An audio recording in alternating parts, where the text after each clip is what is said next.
Welcome to the Nairobi Health Show, everyone. Today I've got Andy Chan with me, and I've been looking forward to this interview for a few weeks. Andy, thanks for coming on the show. Thanks for having me, Dave. Andy is talking to us from the future. Ah, it's actually Friday morning where he is and Thursday evening where I am. How does that work out, Andy? Yeah, it is interesting. I mean, sometimes, I used to study in the States, right? And I would Yeah. fly over there from Hong Kong, and we would always arrive on the same day after a 13-hour flight. And sometimes I'll leave at night, it's always mind-boggling. Are you in Hong Kong now? I'm in Hong Kong now. I'm in Hong Kong Okay. now, and I grew up here, but then I went to the States for 10 years, and then I came back. Yeah, and that's where your story, I think, is going to be so interesting to our listeners because you've got this cross-cultural training in two different areas where there's different philosophies of training and fitness and nutrition. And so I'm really excited to dive into that. And first of all, Andy, what I'll do, I'll read your bio to everyone so they can understand that and where you're coming from. Andy is a certified strength and conditioning specialist. He's an educator, a presenter from Hong Kong with a master's degree in exercise science. Andy has a genuine passion for making a positive impact in the fitness industry through learning and sharing different unique methodologies. And that's what I'm excited to dive into. He currently teaches education courses on behalf of companies such as the National Academy of Sports Medicine, which is big time if you don't know what that is, TRX, TriggerPoint Performance, and Power Plate. He's made guest appearances on Hong Kong television shows, as well as presenting at different public fitness events. And so, Andy, you've garnered a name for yourself with some pretty big time companies. Well, thank you. I mean, let me tell you, it is always super weird hearing people kind of introduce me with my bio, but I'm starting to get used to it.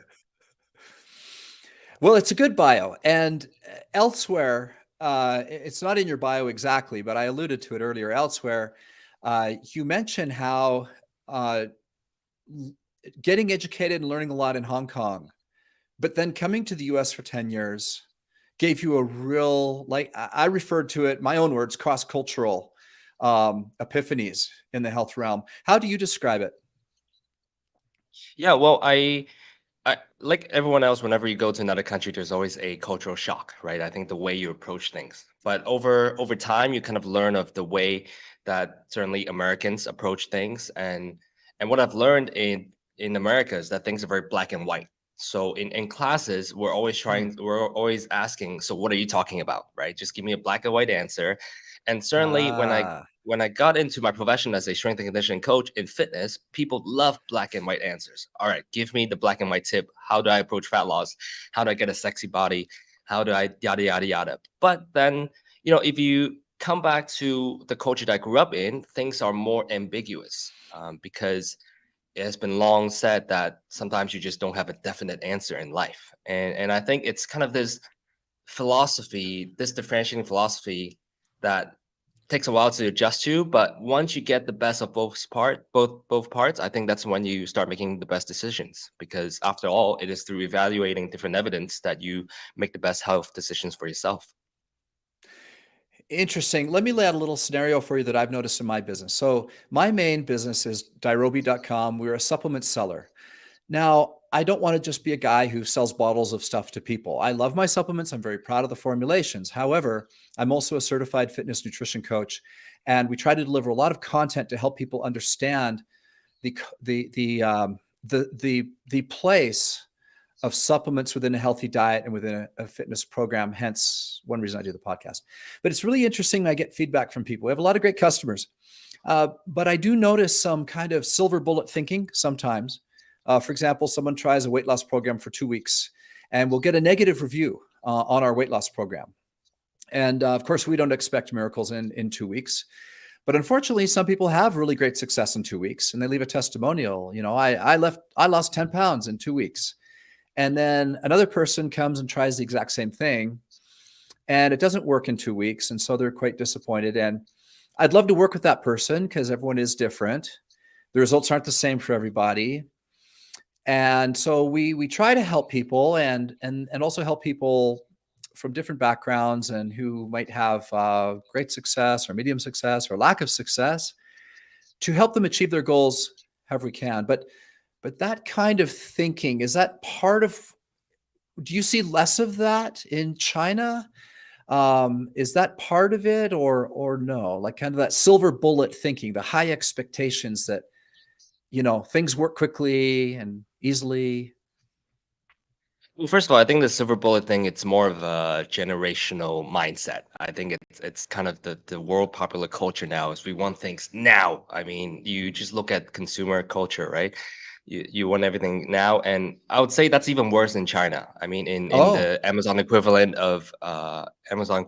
website, you expect to get things within a day or two, and the customer service, they're expected to respond within an hour, and if they don't respond within an hour, they'll get a bad rating. So okay, I'd say in that sense, it's the same everywhere, and okay, it's really important, obviously, in health that we remind people to take a step back, but it's difficult, man. It's difficult. okay. So describe this issue of nuance then, and how it is different when you're coaching in China versus in the U.S. Well, I think because of my unique background, I'm able to tailor to both groups, I would say. Because so for example, I teach on behalf of the National Academy of Sports Medicine. And Yeah. whenever we teach a demographic that is more foreign, we say foreign, that they're from other countries, they're educated in the West, they expect me to ask questions that provoke learning. So they want me to ask more questions that could encourage discussion, and through discussion, more practical sessions, so that they can experience for themselves. Whereas perhaps if I'm teaching to a more local demographic group of students, they expect to just sit there and listen to the master, right? Don't ask questions, just sit there, say yes, don't question Mm. anything he says. And as a result, it becomes quite difficult because growing up in the US, I'm encouraged, or I'm used to, when you educate someone, you want it to be interactive. Oh, what do you think? Did you learn? Did you understand what I just said? But these type of things, when I speak to someone who is of Chinese background, they'll think that I'm challenging them. Oh, why are you putting me on the spot? So I would say, Oh. I'd say the biggest difference is that when I teach our local students, I try not to put them on the spot too much, while at least still trying to elicit some form of thinking. But when I'm teaching a demographic that is perhaps Western educated, I try to ask more questions. I try to tell more stories, more interactive, more practical, and stuff like that. Very interesting. Let's back up. How did this all start for you? Where did your interest in exercise science begin? Yeah, believe it or not, my undergraduate degree was in accounting, was in business. I went to business school in Well, Indiana, that'll do it. and then yeah, Accountants often become high-level athletes, right? yeah, exactly, exactly. And then when I went back to Hong Kong in 2014, I had a chance to become a professional soccer player, and so I went on Wow. a trial. Yeah, it is quite a big change, let me tell you. And I got on a trial, and I was training with them. And I still remember, we were like 3 weeks in, coach didn't say anything. So they just let me train with the team. And we were doing these agility drills. So for anyone listening, if you don't know what agility drills is, you basically set up these cones, and on YouTube you see these crazy athletes. They will do like shutter steps, and they'll do different forms of agility training. And so Yeah. I was there doing agility training, and the fitness coach, he pulled me aside. He was like, "Hey, Andy, when athletes kind of change directions, they just change directions easily. But when you change, you're like a robot, because I had my arms to the side and I turned 180 degrees, and I rotated that way. What he was trying to say was that I was stiff. And as an athlete, if you're Hmm. stiff, if you're just a millisecond slower than the other, you're going to lose the game, because you're going to lose the goal. Yeah. And at that moment, I had an epiphany, because I realized what I had been doing inside the gym was not conducive to my athletic performance. Yes, it might have made me look bigger, it might have made me look better, bulkier, but it did not translate to better performance. So at that point, it led me to examine the way that I was training. And so I went in and took a certified personal trainer course from the National Academy of Sports Medicine. And then things just went from there. Because with this passion to educate future athletes, or just any fitness enthusiasts who would like to train for better performance, I was able to get a lot of opportunities, because at the time it was something different to the industry. It's super interesting. You're wearing a TaylorMade hat. Are you a golfer? Yeah, now hey, very observant of you. So now 90% of my clients are golfers, and that's kind of my What? niche. Okay, interesting. I love golf. I always have. It's a pastime. I actually have a simulator and a net set up in my garage, and Oh, And it's really interesting. As you told your story, I was thinking about this because this is my personal challenge in golf. I tend to be a little stiff and I can have a mechanical swing. And interestingly, when my swing is loose, my club head speed is high and I hit the ball far and straight. And when my swing is mechanical, or when I'm trying really hard and I feel like I'm swinging the club hard, I might be swinging it hard, but I'm not swinging it fast and loose and straight, right? And so it's a really interesting paradox. And Jack Nicklaus talked about this a lot, and if you watch a lot of great golfers, it looks like they're swinging the club quite easily and effortlessly, and that it's not even going very fast. And I find that that applies, and you're nodding your head as a coach, you know this better than I do, that lesson you learned going around the cones, and the lesson I learned, that when I'm trying to swing hard, I don't swing fast, even though it feels counterintuitive. That's a real interesting lesson that we all need to learn. it is, and it is the cornerstone of my training philosophy because the Interesting. reason why, so if we break it down to why that is happening, it is essentially because in the traditional fitness world, we believe that we had to use a certain muscle to generate power. So, meaning, let's say in golf fitness, if you go into the gym in the 90s, people will be doing weird rotation. Like they might be on a cable machine and they might be just moving their hips, or they might be Yeah. working on whichever isolated muscle group because they think that's going to help their golf swing. But any golf biomechanics can tell you, golf swing, it all depends on how well you use the ground. And how well you use the ground depends on your ability to coordinate different body muscles. So the best golfers or the best athletes even are the ones who could coordinate. So I think in the gym, rather than treating muscles in isolation, we need to learn to coordinate using different muscles because at the end of the day, whether it's a golf swing, a baseball swing, or any type of athletic movement, a basketball jump shot, it's all about me producing power from the ground up. And so if I'm just sitting in a machine doing chest press or doing a lat pull down, then that's never going to translate to athletic performance. So I think for anyone who's listening, if you're an athlete, just know that you have to incorporate total body movements. And second of all, it is all about grace when you move. Because any athletic movement, right? You look at tennis serves, you look at golf swings, you look at beautiful uh, David Beckham free kicks. They always look elegant, yet they're so powerful at the same time. And I think it's no coincidence that we move our best when we move that way. Very interesting. And I'm a work in progress with this. I kind of understand the concept. I try to incorporate it. Just this morning, this lesson you're teaching came into play. My workout this morning was on my rowing machine, and I did an interval workout watching a trainer. So there's a trainer on my iPad on the machine, and we had 4 all-out intervals. Okay. Now, Sounds interestingly, tough. it was tough. I was ready to throw up when it was over, but it was a great workout. It, and Sure. but here's what's interesting, um, is that even on the rowing machine, if I get to the bottom of the stroke and pull really hard in those all outs, right, the machine is showing you your strokes per minute all the time, right? And if I have this sense of ease and natural pull, so I start off a little slow at the bottom, actually, but then have a good extension and finish with my arms, then I will get up to a speed of about a minute 40 per 500. But if I work it too hard, if I actually put a little too much effort into it and kind of yank from the bottom, or just I'm not in a natural mode, I'll be about a minute 50 per 500. And it's so interesting to watch because the faster speed feels like an easier rhythm and movement. Yeah, you absolutely spot on, and it's ultimately in biomechanics they talk about the summation of force, right? You want force to accumulate so that whenever you hit the ball and whenever you're at the peak of the movement, you have the biggest total amount of force. Yet, I think in for a lot of people, for amateurs, we tend to apply force too early, thinking that that's really going to kickstart, whereas that's counterintuitive. Okay, fantastic. Well, let's get down to where the rubber hits the road for people listening, because a lot of my listeners are not high level athletes. They're not pro athletes.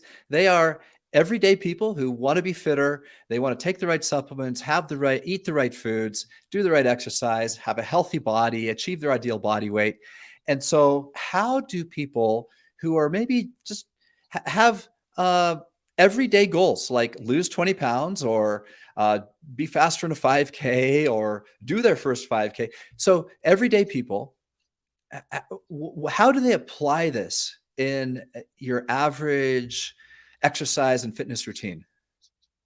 Yeah, before I go into the science, before I go into the exercise routine, I need to say that my philosophy is based on the integration between our diet, our emotions, and our training. Because I think that Okay. yes, although my expertise is in training, we cannot overlook the other two because all these three pillars Right. they're intricately linked.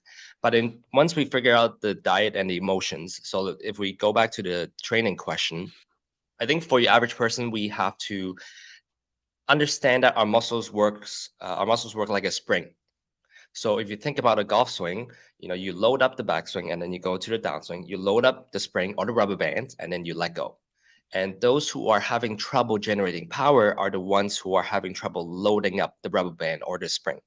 Because this should be natural. If you've ever hold a rubber band before, when you stretch it and you let go, it snaps and you're supposed to generate power.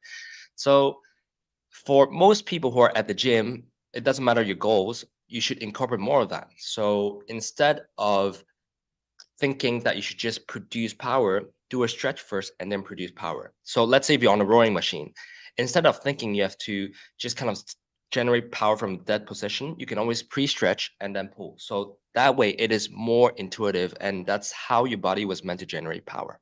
Does that make sense? Yeah, give me some other examples of other common exercises.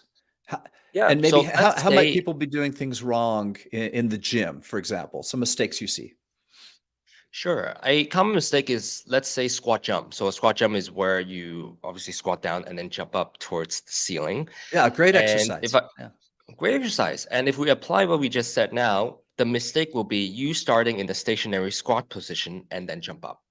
Whereas the natural way of moving will be you standing up and then you drop down and then up. Because before going up, you must go down, right?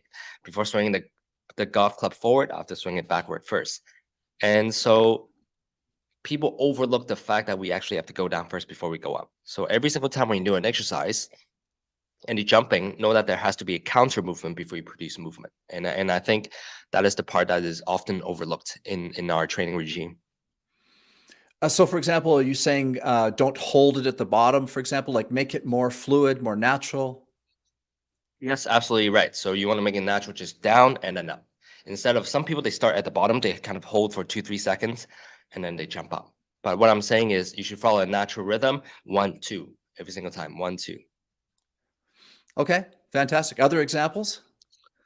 I would say this applies to every movement there is because even in a pull-up at the gym, a lot of times we are taught to kind of go slow, go slow, go slow, feel the contraction.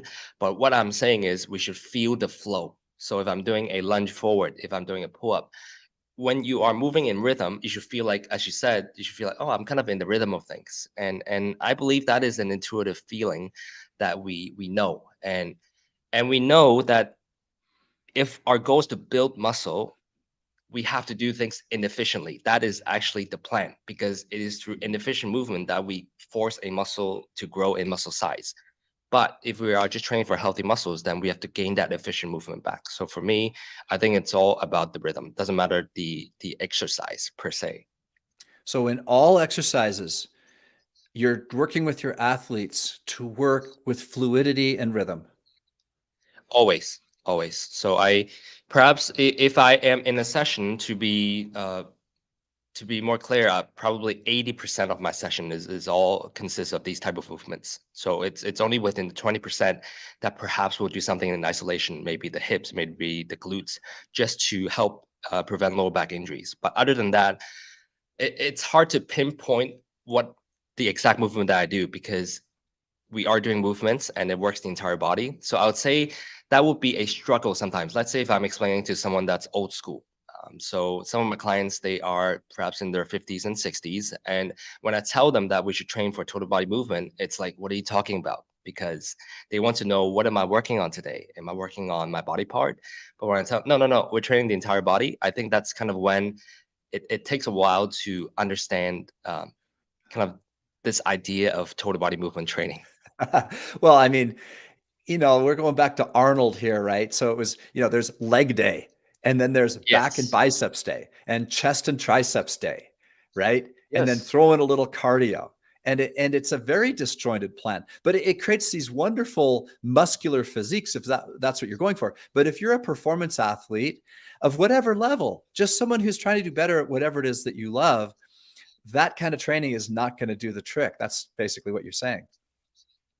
Yes, yes. And ultimately, I think it all depends on what their goal is. And it is Yeah. important that we understand that there are indeed different types of workouts that fit your goals. And I know you and I have been doing this podcast for a long time. So sometimes we forget that the general population does not understand that there are different ways of training to elicit different types of results, just like there are different types of diet to elicit different results. So I think it's important that people are aware that different way of stressing the body will produce a different outcome.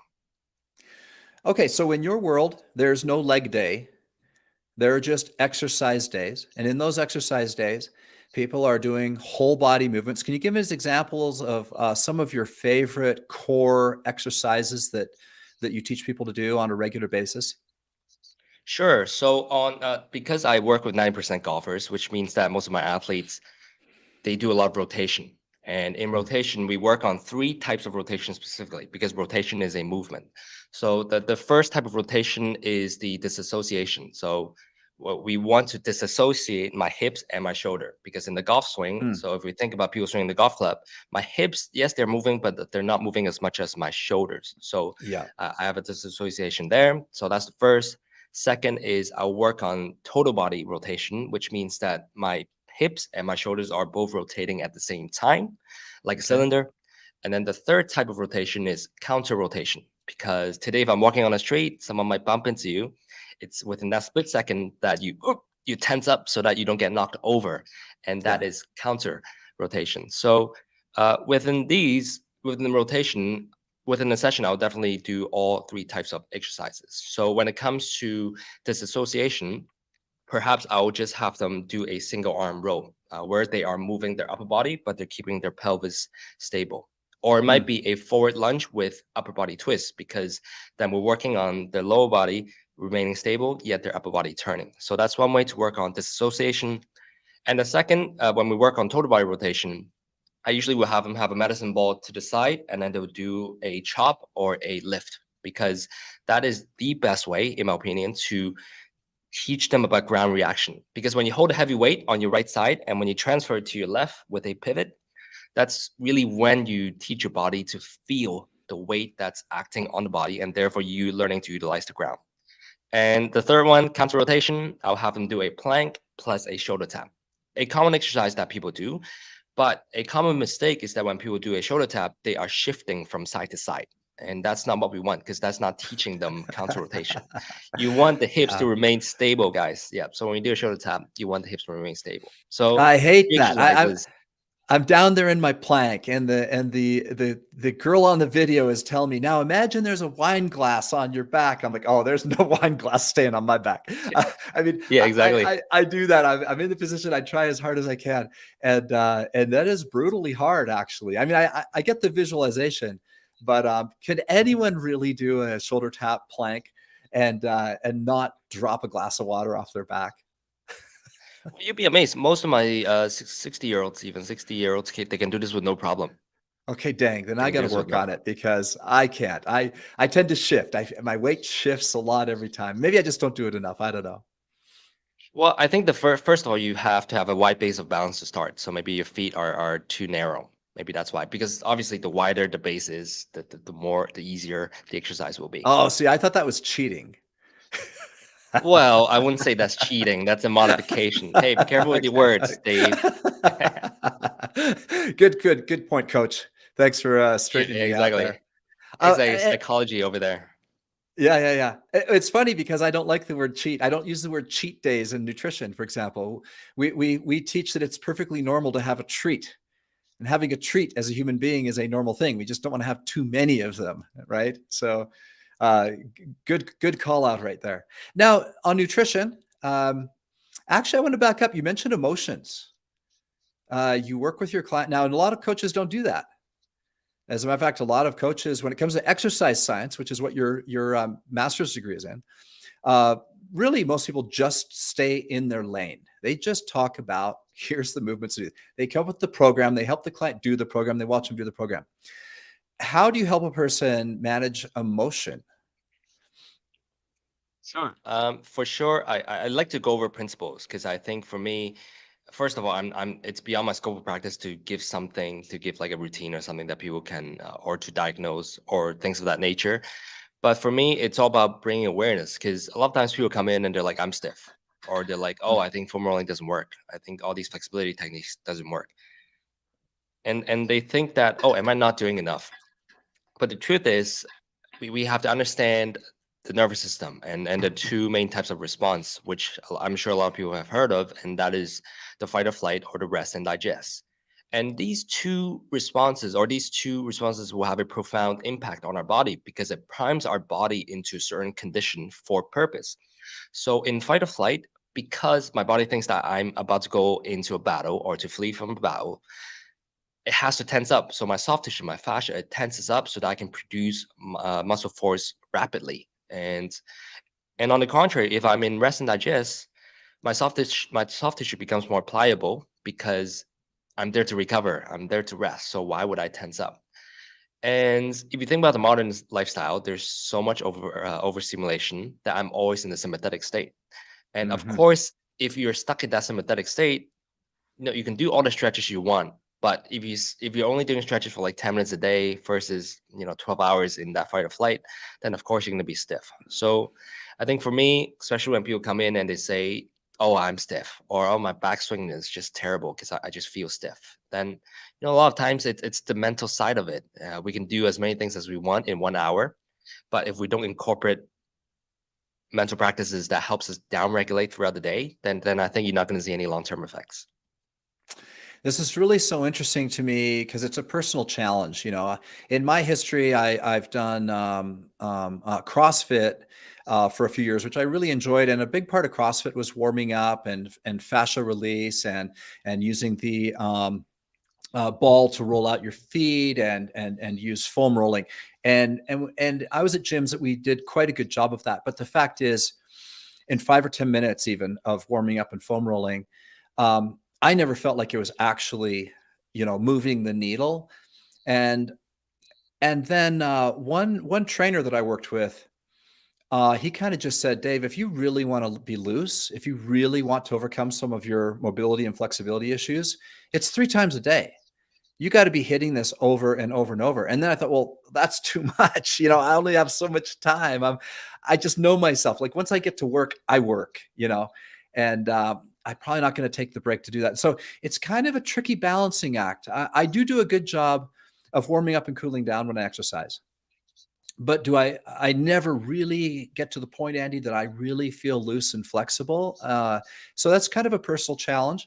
And I'm sure you work with many clients who probably have a similar issue to what I just described. So how do you do it? I guess I'm putting this to you as a challenge. It feels like there's not enough time in the day to do all that stretching and mobility work.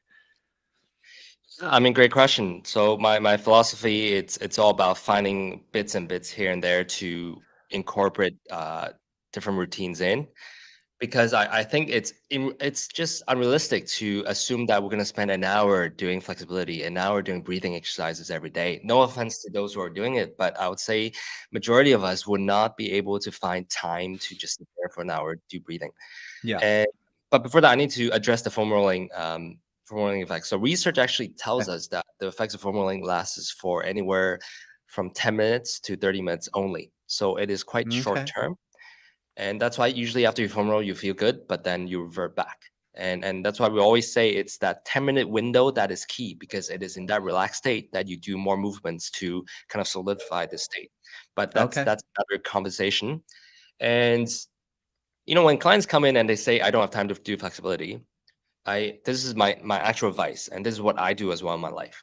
Whenever I'm waiting for the elevator, when I'm waiting for my meal, when I'm just kind of waiting for the bus, waiting for transportation, I do breathing exercise So it might be 2, 3 minutes, and that's all I do throughout the day, because chances are, yeah, we might never be able to find 30 minutes where we can just sit down and breathe. But I'm sure those 2, 3 minutes while you're waiting for your meals, instead of looking at your phones and browsing through social media, you could do some breathing practice. And I know for sure, if we downregulate before a meal, that will be great for digestion, because you could eat all Mm. the great food you want, but if you're in that stressful state, if you're having butterflies in your stomach as a result of your stress, then you could have all the superfoods, all the super supplements, you're not going to digest it. So all that to say, for me, it's all about finding time to do breathing practice. And a trick that I usually tell people is, when you're waiting for the lift, you do your breathing practice. When you're inside the lift, you work on your balance. So I especially to my clients who are retired, I tell them, whenever you're in the elevator. So in Hong Kong, there are a lot of elevators because most buildings are more than 20 floors, and you're in there for quite a while. And I Mm. tell them to work on their balance. Just stand on one leg if no one's in an elevator. If someone is there, then don't make a big scene. But that's kind of when you find time to work on both your balance and down regulation. Okay, so down regulation. So you're suggesting that breathing exercises are effective in loosening up muscle and creating fascial release, or what? Yes, I am indeed saying that, because we know, again, that your nervous system response will dictate how your body respond to as well. Hmm. And we know for sure that if we breathe through a diaphragm, if we do deep breathing, it's going to induce a relaxed state, and as a result, my body will respond. Okay, so how do they do it? So the person standing waiting for the elevator, what do they do? Yep. So for me, I like to stick to the fundamentals, because, again, breathing is like flexibility. It's a big rabbit hole. People can go into discussing what type of breathing is the best for me. But I think they're all built on a simple principle that, you want to breathe through your nose. You want to breathe till you feel your belly. So to start out, I'll have one palm on top of my stomach or my gut, and one palm on top of my chest. And when you inhale, you want to make sure that your stomach is coming up as well, instead of just the chest. And once you get used to that feeling, you no longer need the arms. So you don't always need the arms to be there. And just do however many you can that time allows. And what you find is, after a while, you might enjoy it, because that's your time to cool down for a bit. Okay, I love it. So nothing fancy, just deep breathing through the nose and just taking that time to breathe deeper and more consciously than you typically are doing. Just those breathing breaks really is what you're teaching. Yep, teaching breathing breaks, and an important mindset that we should incorporate is to embrace boredom. And that's what I think in my mind, because we're in a society. I'm sure, Dave, you're a go-getter, and a lot of times we feel like we're not achieving enough, and we need to utilize our time greatly. Yet I think we miss out on the boredom that gives us ideas and that helps us recover. So if anything, yes, breathing practice is what you do, but that's predicated on the fact that we have to embrace kind of the little moments in life where we are just a bit bored. It is totally fine. Like you said, I am kind of a go-getting personality. I'm an entrepreneur, and in my past, I've had plenty of moments of rushing through things. Now, I live in Utah, and my parents live in British Columbia, Canada, which is about a 16, 17-hour drive, okay, which I do on a regular basis. And I used Wow. to hate that drive all that time. Even if I had entertainment, music, whatever, I just wanted to get there, right? And then one time we're going up as a family, and my wife loves to drive. She does quite a bit of the driving when we go places. She likes it. And so a lot of times I'm in the passenger seat and she's driving, and I'm reading The Power of Now by Eckhart Tolle. Are you familiar with the book? Yes, yes, yes. Okay, I so I read I the haven't read it, but a lot of people reference it. fantastic, right? And it talks about this concept that you just mentioned. And so on the way up, I'm reading The Power of Now, and it really did help me. It really expanded my mind. And on the way back, for the first time in memory, I enjoyed the drive back because it was what you said. I embraced the boredom. I stopped mentally wishing we were there. I just gave up on the tension I was creating within myself. And so I learned that lesson through that book, and it was a really powerful life lesson. Yeah, amazing. I think. I think a lot of people can benefit from a bit of recovery, and that starts from you embracing the fact that why don't we enjoy now? And if now it means that we have nothing to do, it's fine for moments or minutes.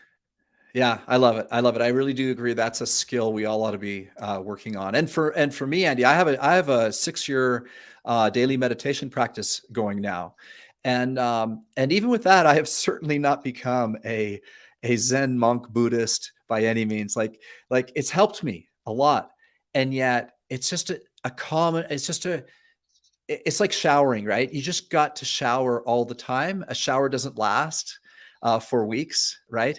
And for me, what you're teaching and my practice of doing it, I get it, I believe it, and yet I have to keep working on it over and over and over, and reminding myself and doing the meditation um, to get back in that zone, because it's very easy to slip back into the monkey mind, that comes up when we start worrying about what's coming up next, and oh, did I forget to do this, and oh, I got to do that, and that anxiousness is just below the surface. And I think that's true for almost all of us as human beings, that there's just always something like that working against our mindfulness, right?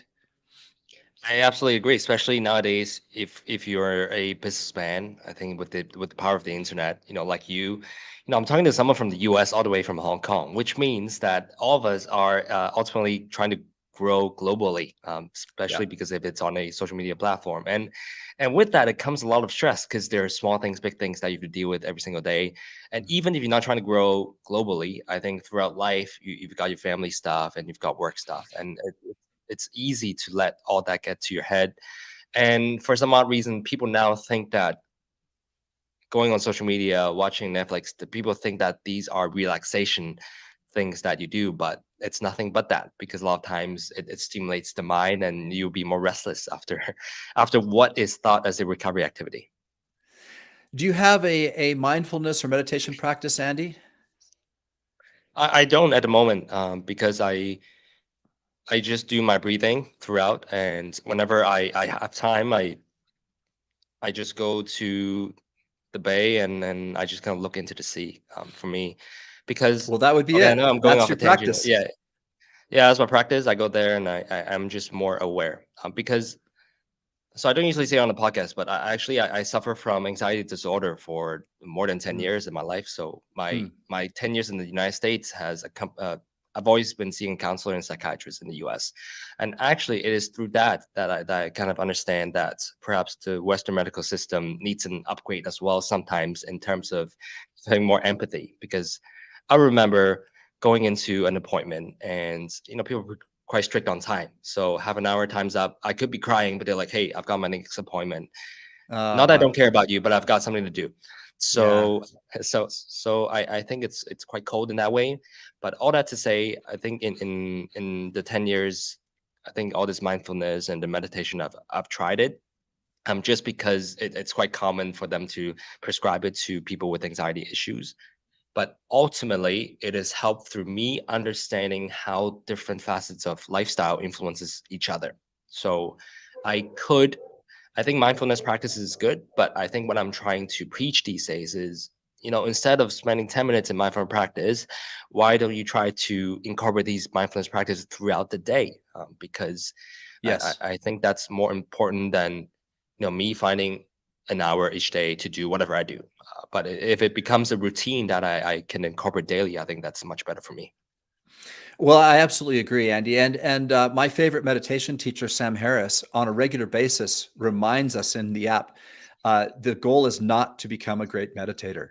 The goal is to get out of your meditation and be mindful throughout the day. So that's a well said, what you said, and I totally agree. And the fact is, and people ask me every now and then, why I don't talk about meditation more often, or why don't I don't teach it at my diary will be undiet. And it's for what you just said, because some people don't, the practice doesn't work. It's not the correct way. The main thing is to arrive at that state, however that works for you. And for some people, it's not a practice of sitting and meditating. And so that is the dilemma. And for other people, Andy, they're natural. There are, I mean, you're in the golf world. Dustin Johnson His brother is his caddy, as you probably know. And he was asked, and Dustin Johnson is the most zen, chill golfer I've ever seen. I mean, that guy, whether he's winning or losing or whatever he's doing, it's slow and methodical and mindful, and he just keeps his head about him. And his brother was interviewed, and they said, "What does he do to maintain that mindset?" And his brother goes, "I don't know. He was born that way. He doesn't have a practice." Well, that is the case, and I know people like that, and so we don't all need this, and we all have to understand our own personal journey and what works best for us. So I love that discussion we just had about that, and hopefully listeners can pick up something for them personally out of it that would apply to them. Yeah, and I know I just want to be conscious of time here, and I just want to say this ultimately it circles back to the idea that people in America, or at least people in the West, we love this one size fit all approach, right? Yeah, Oh, we should prescribe meditation to everyone. We should prescribe this diet to everyone. But right. ultimately, we're all born different, and I think we have to recognize that there are different means to get to a destination, and what works for me might not work for you. Well, fantastic. Well, Andy, it has been great to have you on the show. Tell us about your business and what type of clients you're looking for and how they find you. Sure. Uh, in recent months, I've been going on to promote my book, Dynamic Balance. And in my book, I actually examine the interconnected relationship between diet, emotions, and training through the lens of traditional Chinese medicine. Because I realized that people in the States are mostly quite misinformed when it comes to Chinese medicine and its effects. So, Interesting. especially the athletic population. So, in this book, not only do we come at it from an Western perspective, but we also come at it from a Chinese medicine perspective. And Dynamic Balance is available everywhere that books are sold. So, Amazon, Barnes and Noble, and yeah, everywhere else. And you can find me on social media. My Instagram is Teach You Andy. And yeah, that's about it. I'm not really taking any virtual training clients at the moment, but feel But you free have a to check out book. my book. And yeah, if you check out my book and reach out if you have any questions, I'd love to hear from you. Is there an audible version of the book, Andy? Not yet, but there is ebook if it works. But I think well, so it's funny because so far a lot of people have asked why there's an audible version of the book, and I guess audible versions of books have become increasingly popular. They really Is that right? have. Yeah, yeah. If you can get an audible version done of your book, I bet you'd sell a lot through the audio format. Yeah, that's my goal. I need to try this Audible because I've heard many great things about it, but I just cannot imagine how it works. Well, I got to tell you, I love books. I have always loved books. I've been an avid reader my entire life. And when audiobooks came along, I just about wanted to throw up. I'm like, oh, no, no, that's terrible, sacrilege. Real books are Yeah, the thing. I want to yeah, hold a yeah. physical book. I still enjoy a physical book. I really, really do.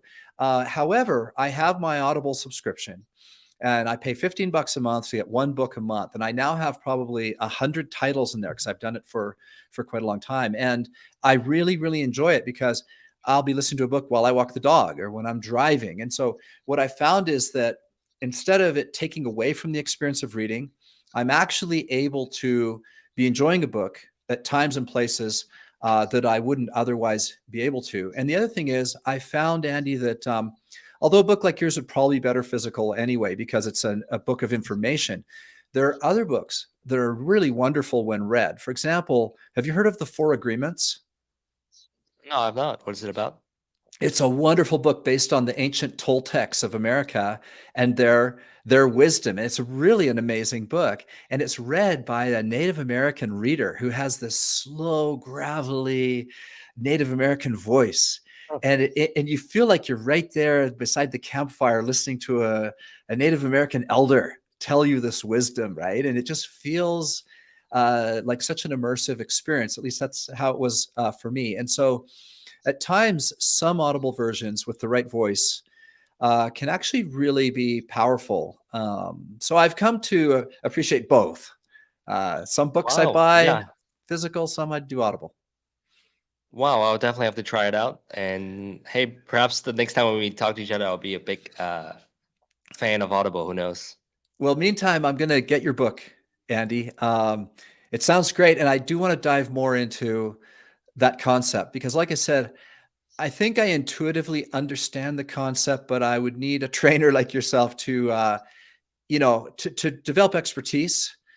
I think the book would help me, and I'm sure that's what you designed it for, right?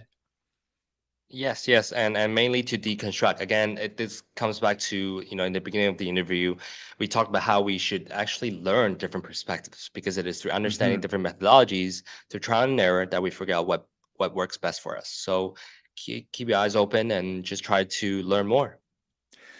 Well, fantastic. And for those of you listening, I will put a link to Andy's book in the show notes for this episode. You will find information on this episode at blog.dairobi.com, or just go to dairobi.com and click on the podcast. So, Andy, thanks so much for coming on the show. It's been a really fun conversation. Yes, thanks for having me, Dave. Okay. And for those of you listening, this is Dave Sherwin wishing you health and success.